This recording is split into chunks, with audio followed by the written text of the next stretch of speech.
じゃあ皆さんいつもチャンネルをご覧いただいてありがとうございます。今日私はですねフィエーゾレというところに来てます。実はですね私ここで陶芸を習ってるんですね。この場所はですねフィレンツェからだいたいバスで30分もしないぐらいのところで来れるんですけれども、すごく自然もあってですね穏やかですごい素敵なところなんですね。でそんな場所で工房を開いている日本人の方がいらっしゃるので、ぜひその工房をご紹介させていただきたいと思います。じゃあ早速行ってみましょう。アンディアモー。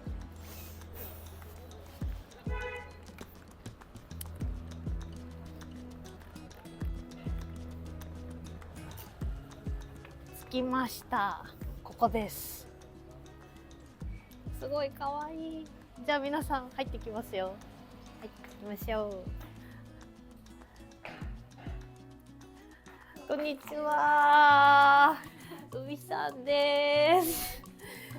すごい素敵な工房なんですけれども、今日はぜひこちらをご紹介させていただきたいので、海さんよろしくお願いします。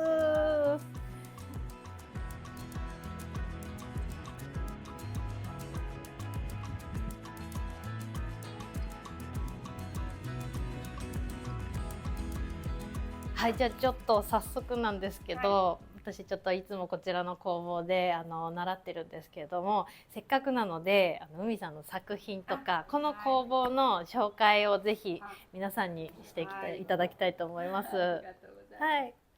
ここは13年前に開けたんですけど、最初は5人の私を含めて5人の女性の陶芸作家と一緒に開けて、今は3人なんですけど私とあとフランス人の私が作ってるものこちらです皆さんオブジェというか使うものというよりは今は自然なもの、木とか花とか草木に惹かれて作ってるもの、形を作ってます。すごい素敵ですね。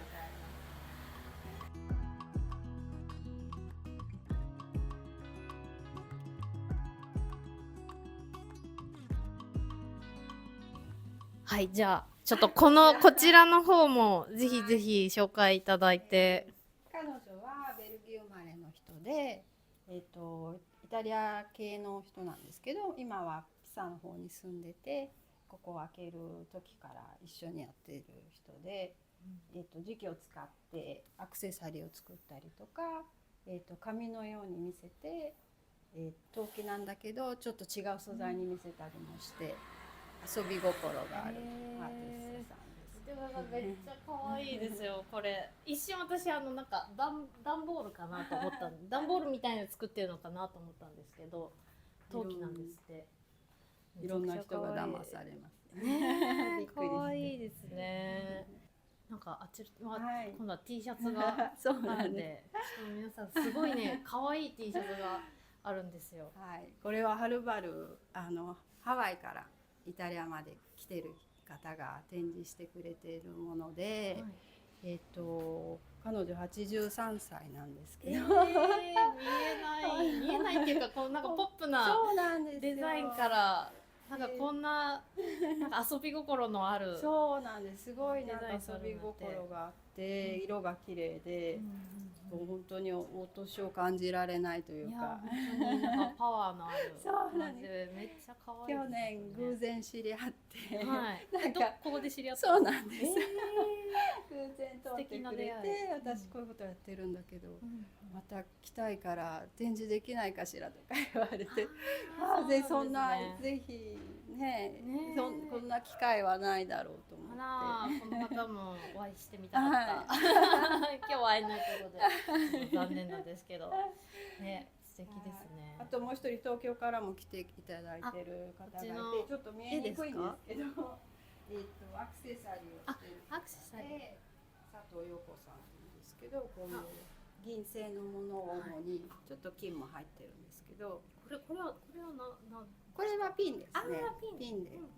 つけられるようになってます。彼女も銀座でギャラリーを持ってやられて、アーティスト活動もされてます。あらー、すごいイタリアで今展示して素敵だ。ありがとうございます。はい。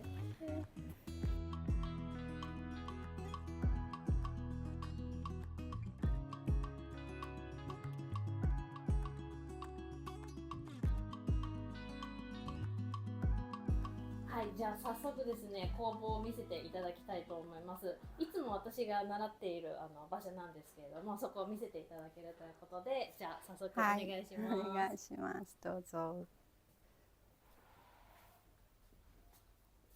こちらです。こんな感じでいろんな人の作品が置いてありますが、子供から大人までいろんな人が来てます。何人ぐらいの方が来てるんですか？そうですね。なんか州によってよく違うんでわからないですけど、30人とかトータルすれば40人とかですかね。じゃあ皆さんその作ったのを一旦こう毎週置いていって、そうですね。はい。はい。毎週来ない方もいますし、いろんな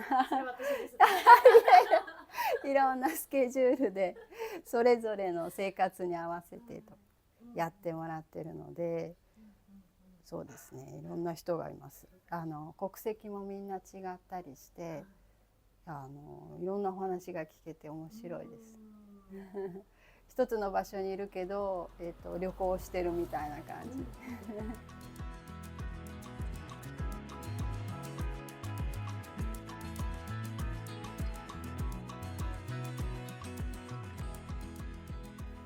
じゃあちょっとのりさんのこの工房を出すまでのことをちょっといろいろ聞きたいなと思ってるんですけど、皆さん聞きたいですよね。なぜイタリアで工房を開いて今こちらにいらっしゃるかっていうのをやっぱり聞きたいんですけれども、この陶芸を始めたきっかけとか、こちらのお店を出すまでのストーリーをぜひ。そう、陶芸っていうものに出会ったのは、高校生の工芸の時間だったんですけど、工芸の先生がすごい結構自由な先生で、何も自分はカリキュラムを作ったけれども、何でもやりたいことがあれば言ってくれって言ってくれて、でなんかテレビで多分見たことあったと思うんですけど、ろくろしてみたいって言ったら、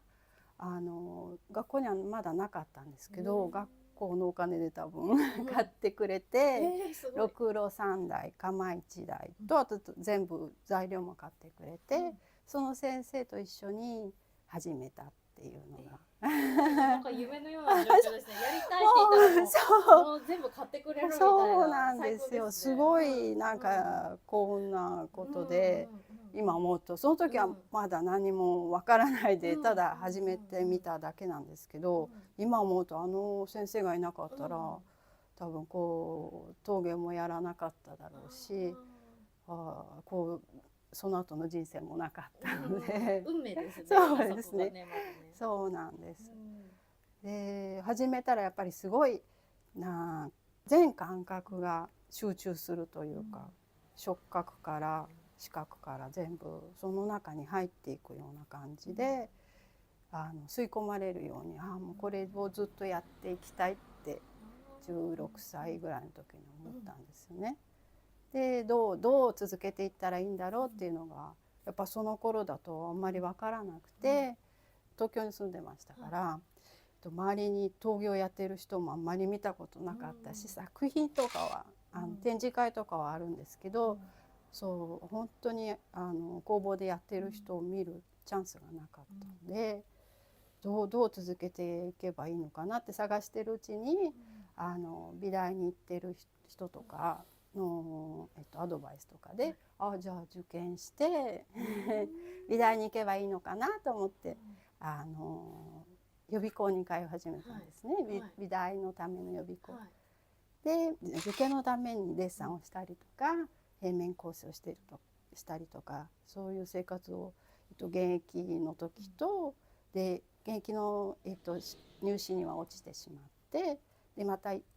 もう一浪して、なんかこのままでいいのかなみたいなやっぱ疑問が出てきて、試験のための、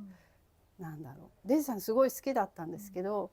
試験のためのデッサンをずっとやってる毎日になんか心が疲れてきてしまって、最初の目的が分からなくなり始めて、このままじゃいけないなって思って、一浪して入試のその年の試験もダメだった時に、もうこのまま続けてたら自分がダメになっちゃうと思って、ここで一回、原点に戻ろうと、本当に何がしたいのか、もう一回確かめたいと思って、まず作ってる人に会いに行こうと思って、初めて一人旅に出ました。それはイタリアと違うんです。その前に、父と母のが大学時代の知り合いで、東京でサラリーマンをやってた方が脱サラして、備前で工房を開けて、作陶をされてる方がいらっしゃって、その人に会いに行こうって。日本のマエストロに。で、せっかく備前まで行くなら、岡山県のあたりは結構いろんな、陶芸の町があるので、いろんなとこ見て回ろうと思って、自分で電車に初めて一人で旅行に出たのが18歳とか19歳の春とかでしたね。まだ私そんな18歳とかの時に何も考えてないいや、なんかすごいやっぱなんか辛かったんで、受験生活が。で、前が見えなくなってる時に、やっぱもうこのままじゃいけないと思って旅に出て、その一人旅がすごい、なんだろう、道を開いてくれたというか、東京で大学に行くだけが道じゃないんだっていうのが分かって、いろんな人と話して、で、もっと自分で探せばなんか自分らしい道があるかもしれないと思った時に、やっぱりお金がないといろんなとこに行けないので、バイトを始めて、次どこ行こうかなって思ってる時に、幼なじみがミラノに住んでたんですよ。で、ずっとどういうとこだとか手紙をくれたりとか、帰ってくる時にお土産くれたりとかしてて、イタリアは他の国に比べては身近な存在で、どこ行こうかなと思った時に、やっぱイタリア行ってみようかなと思って一回来てみたんです。それが97年の夏だったんですけど、で1ヶ月来て文化の違いに圧倒された。少し陶芸もしてみて、陶芸のアプローチも全然違うというか、その違いは何なんだろうってすごい興味を覚えて、もうちょっと長く来たらもう少し知れるんじゃないかと思って、一回東京に戻ってイタリア語の勉強もして1年半後に戻ってきて、そこから25年ぐらいになりました。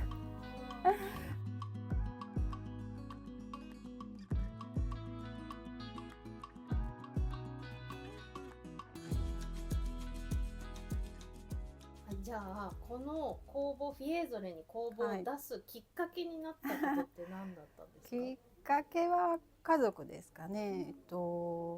28歳の時に娘が生まれたんですけど、その父親とか今旦那さんですけど、その人と出会って、その前からもずっと陶芸を続けて、学校を出て自分で仕事を始めて、いろんな工房でろくろをやったりとか、絵付けもやったりとかして仕事をしながら過ごしてるうちに、その彼に出会って、で娘が生まれた時にこの近くに引っ越してきたんですね。それからなんか緑の近くに住むのっていいなってやっぱり実感できて、こういうゆったり時間が流れてるところでやっていけたらいいなと。その前にフィレンツェとかでも少しお店を出したりとかしてたんですけど、工房とお店が離れてたので、子供もちっちゃかったし、ちょっと忙しい時間に追われてたって感じで、もう少し地に足をつけて、ゆっくり過ごせるところがいいなと思っているうちに偶然ここの場所が、その前から人がいたんですけど、その人が出てくのを見かけて、ここ開くんだと思って、ここならなんか良さそうだなと思って、大きさも少しあるし、工房も作れて展示もできる、で自分だけじゃなくて、他のアーティストさんともコラボできそうな場所だったので、それでここにしようと思って。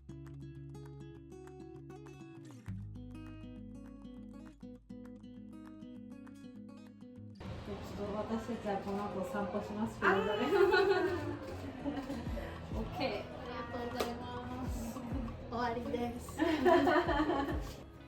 はい、皆さんいかがだったでしょうか。今日は久しぶりに職人さんをご紹介する動画となりました。でちょっとね、街中のフィエゾレの感じも写真撮ったりとかしながら、この街をご紹介させていただきました。海さんの工房ね、ぜひ行ってみたいという方は概要欄の方に情報を入れておきますので、ぜひ皆様ご覧ください。それではまた皆さん次回お会いしましょう。チャオ。